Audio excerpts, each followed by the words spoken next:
Top story at 6:30. Victims of human trafficking now have more options for safe housing in California. Today, Secretary of State Alex Padilla announced California is expanding its Safe at Home Confidential Address program to include victims of human trafficking.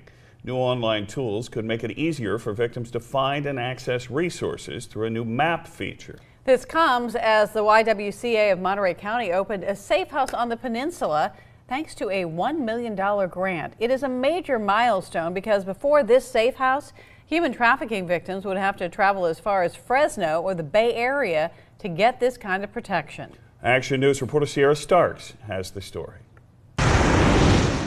The waves meeting the shore and rushing back out to the Monterey Bay.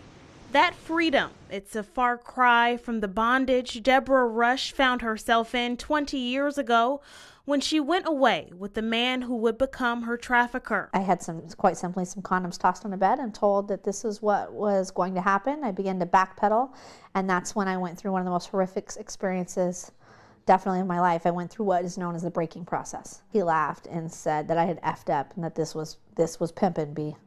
Rush says she spent the next 10 months in a nightmare, exposed to the world of human trafficking on the Central Coast firsthand. I was trafficked right here through Salinas on Work Street and on John Avenue on more than one occasion. These women are being trafficked to dozens of men a day. Rush is now a human trafficking survivor.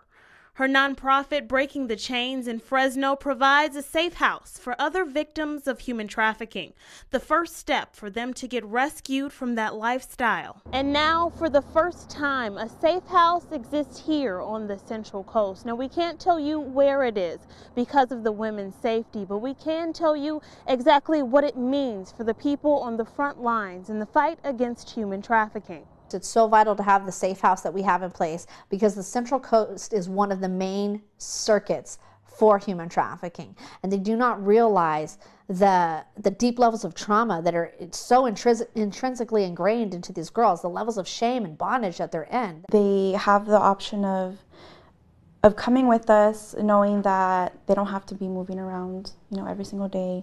They don't have to be in fear of their safety. For 12 months, the women trade their former lives for stability, safety, and a step-by-step process to becoming independent.